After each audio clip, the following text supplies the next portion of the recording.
Rebienvenue dans le show du podcast Accès Succès. 5 mensonges que tu prends pour des vérités.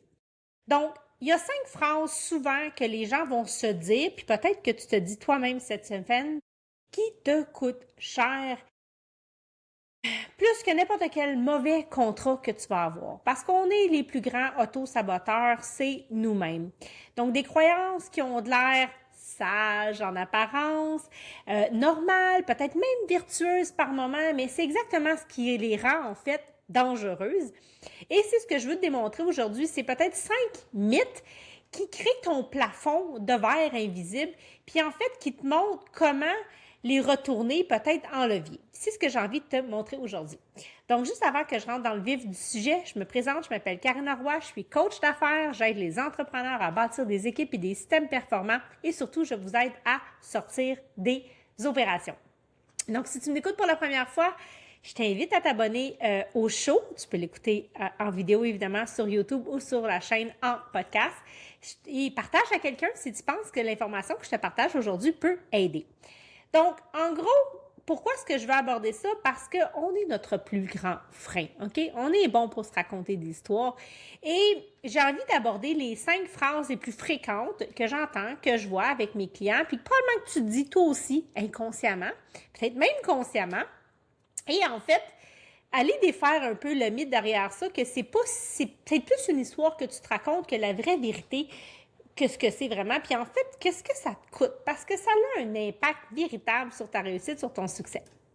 Donc, tu sais, il faut se mettre en contexte. On cherche souvent le frein à l'extérieur de nous pour venir justifier l'inaction, le délai, l'attente. Alors, on est bon pour s'en trouver des histoires et on va mettre ça sur l'économie, le monde ne veut plus travailler, les clients sont difficiles. Et là, oui, il y a des facteurs extérieurs à vous, mais vous ne les contrôlez pas, ces facteurs-là. Par contre, vous contrôlez comment vous agissez, qu'est-ce que vous avez envie de faire avec ça, comment vous allez naviguer là-dedans.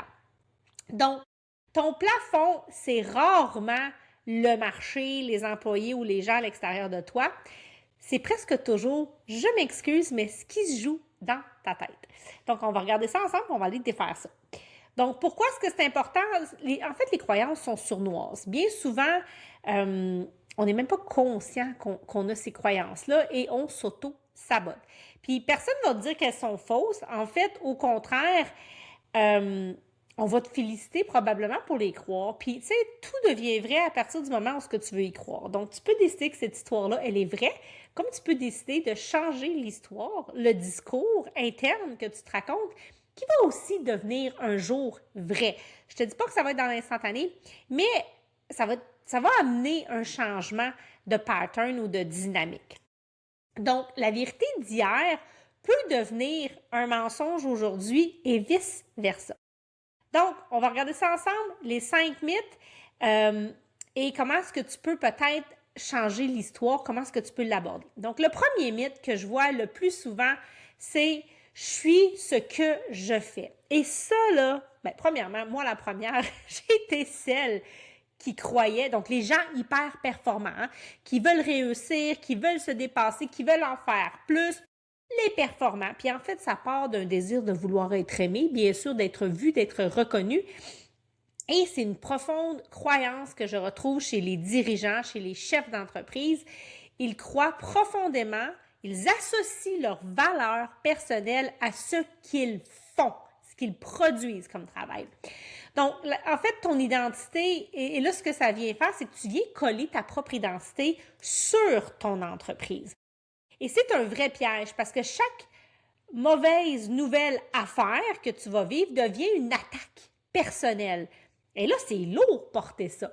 Donc, tu ne peux plus penser clairement, tu es toujours en mode survie parce qu'il faut toujours performer plus, alors que ce sont juste des expériences, des contextes extérieurs qui font visiter ou révéler ce qui te reste encore à travailler puis à développer. Donc, ce que je veux t'amener ici dans cette réflexion-là, dans cette croyance-là, parce qu'elle est vraiment populaire et moi, la première, j'avais cette croyance-là, je l'ai vraiment travaillée. je vous dirais que tous les entrepreneurs avec qui on travaille, c'est à 99%, ils ont cette croyance-là. Puis en fait, on est élevé dans une société qui nous amène à penser ça. Donc, ce qu'il faut commencer à regarder, c'est que ta valeur à toi, en tant qu'individu, elle n'est pas négociable. Ta performance peut l'être, mais pas qui tu es, pas la valeur que tu as. Alors, c'est un chiffre qu'il faut faire, OK? Donc, ce qu'il faut comprendre, c'est que vous n'êtes pas les résultats. Vous êtes la personne capable de les générer, de les changer, de les créer, les résultats. Et vos capacités ramènent à votre identité intrinsèque et non le résultat lui-même. Donc, c'est un petit chiffre à faire, mais je vous invite à aller visiter, puis écrivez-moi dans les commentaires si vous reconnaissez la dame, si vous pensez que vous avez cette croyance-là. Mais déjà, d'entrée de jeu, es-tu une personne qui est toujours dans la performance?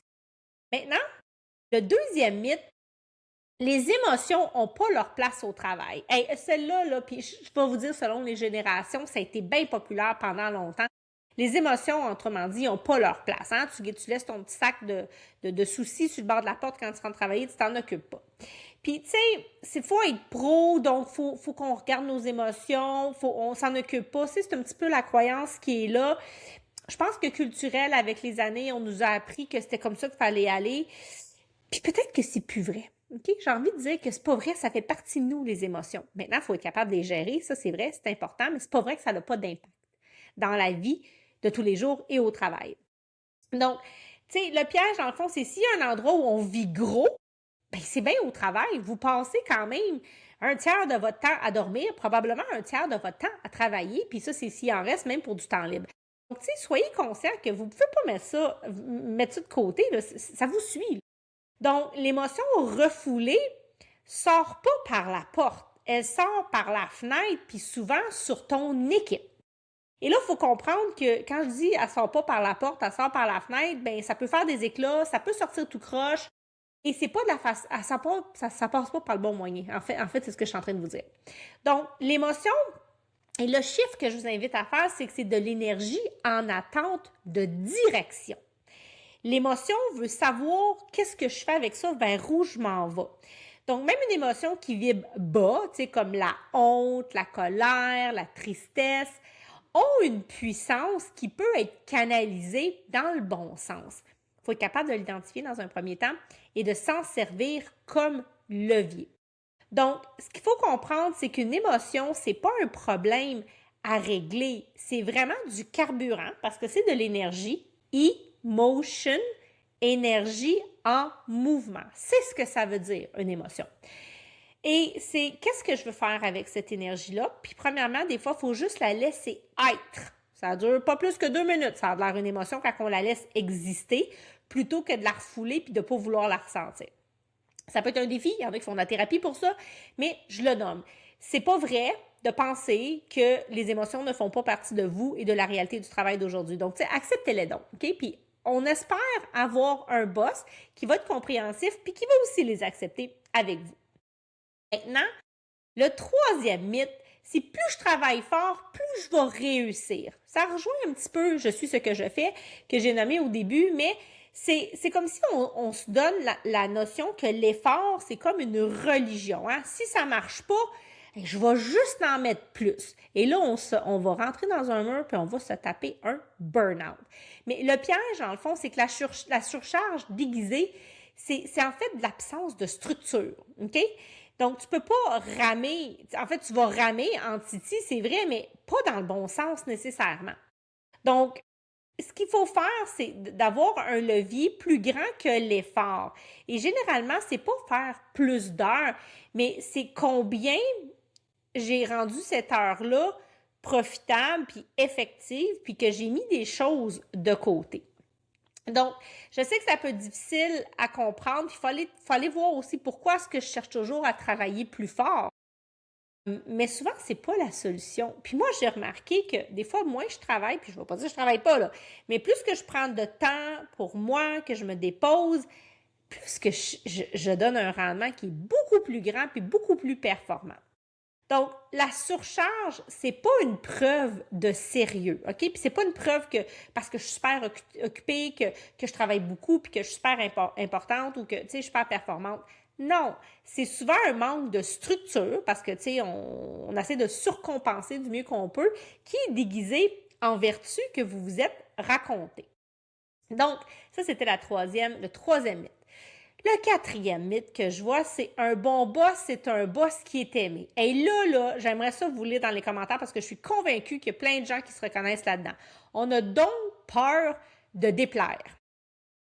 Puis on veut être un bon boss, OK? On va s'entendre. Puis, tu sais, j'entends toutes sortes d'histoires de croyances. J'ai déjà eu une cliente qui a dit, ben moi, j'ai tellement eu un mauvais boss, puis je me suis fait la promesse que si un jour je serai un boss, je serai jamais le mauvais boss. C'est risqué de penser comme ça parce qu'on va avoir des plis où on va tolérer des choses qu'on ne devrait pas tolérer. Donc, un bon boss, selon moi, c'est quelqu'un qui doit être respecté, mais c'est impossible de penser qu'on va être aimé de tous. C'est impossible, OK? Donc, souvent, les gens vont se dire, si mon monde m'aime, c'est parce que je fais une bonne job. Non, je suis désolée de péter ta bulle, mais non, c'est complètement faux. Donc, le besoin d'être aimé, c'est ce qui te fait éviter les vraies conversations. C'est ça qui se cache en dessous de ça, en fait. Tu vas protéger la paix sociale, puis tu vas payer cher plus tard si tu fais ça, puis il n'y a personne qui gagne, OK? Donc, ce qui est être clair et respecté, et c'est le comportement que tu dois vraiment adopter dans ta posture de leadership, c'est ce qui va faire que les gens vont t'aimer. Pas parce que tu acceptes tout l'inacceptable, l'intolérable, toutes les conditions particulières, je veux dire, ça va devenir un vrai cauchemar pour toi si tu tombes là-dedans. Donc, va visiter pourquoi est-ce que tu ne veux pas déplaire autant. OK? Ça remonte à loin, mais c'est important d'aller le voir parce que ce que tu répètes dans ta vie, tu le répètes dans ta business, je te le garantis. Et la vraie bienveillance, parfois, c'est juste de dire les choses que personne veut entendre. Encore une fois, il y a une façon de dire les choses, mais ça doit être dit. Et oui, ça demande du courage. Donc, c'est poche, qu'est-ce que je m'en vais dire, mais ton équipe, ton monde n'a pas nécessairement besoin d'un ami.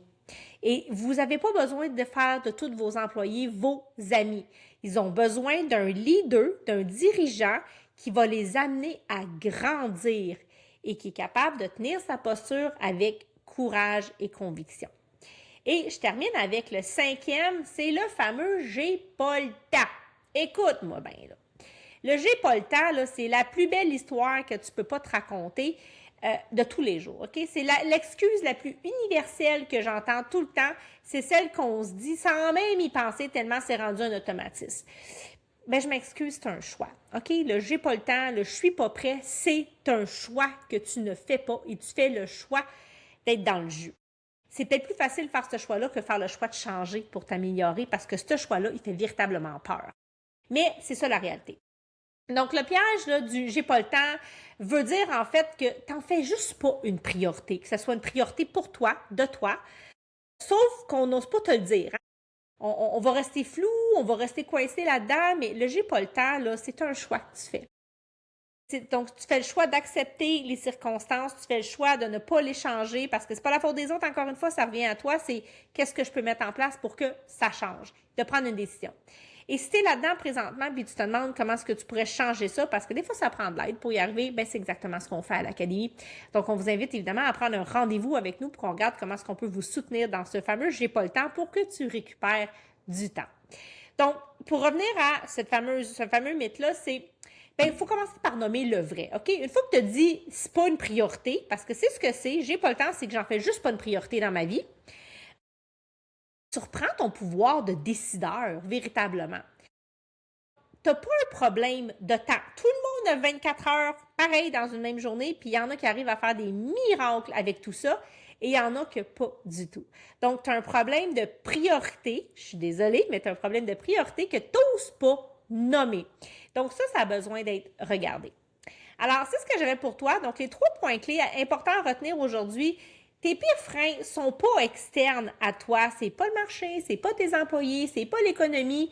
C'est des phrases, des croyances que tu as de profondément ancrées, que tu te répètes sans jamais les questionner. OK? Puis chaque croyance, elle t'a déjà servi par le passé, tu sais, pour te protéger ou pour avoir un sentiment de protection, quel que soit. C'est pour ça que c'est dur à voir parce qu'on pense que ça nous sert de penser comme ça. Donc, ça demande un temps d'arrêt, OK? Mais chacune des croyances peut être renversée. Donc, on peut mettre une contrepartie et on peut en faire un allié. Donc, le travail, c'est pas de te critiquer. Ici, c'est de mettre à jour ton logiciel interne et de flipper un peu la cassette, le discours intérieur que tu te racontes pour que ça te serve finalement. Et c'est en fait, je tiens à l'amener parce que ce volet-là de croyances que l'on a, que c'est très ancré, c'est une particularité d'un service qu'on offre à l'Académie où on travaille vraiment avec des entrepreneurs au niveau leadership, au niveau posture, au niveau gestion. Donc, on vous aide à mettre en place tous les systèmes, les structures, à gérer vos équipes. Mais souvent, ça bloque à cause de ces croyances-là. Et c'est la combinaison. On a vraiment une approche qui est multidimensionnelle où on va travailler avec multidisciplinaire, en fait, je veux dire. On va travailler avec le coach business et une coach en reprogrammation neurolinguistique où on va venir éliminer, pendant qu'on travaille, qu'on avance les deux en simultané, les croyances limitantes. Et ça vient juste accélérer la croissance et tout ce que vous mettez en place au niveau de l'entreprise. Donc, si ça pique votre curiosité, ça vous intéresse d'en savoir plus, évidemment, je vous invite à réserver un appel. Vous trouvez le lien dans la bio et on va pouvoir vous expliquer comment est-ce qu'on fait ça concrètement parce qu'on a des résultats tout à fait phénoménaux avec des clients qui se transforment en peu de temps et qui ont des résultats durables grâce à cette approche unique que l'on offre à l'Académie. Alors, je te laisse avec ça. Mets-toi en action. Regarde laquelle des 5 que je t'ai partagées aujourd'hui qui est la plus dominante pour toi. Qu'est-ce que tu as ressenti en écoutant l'épisode? Y en a-tu une qui vient te piquer plus qu'un autre? Puis nomme-les, renverse-les, puis en gros, la croyance que tu n'as pas envie de regarder présentement, c'est exactement celle-là qui te coûte probablement le plus cher dans ta vie. Alors, je te dis merci d'avoir été là. On se retrouve la semaine prochaine pour un prochain épisode.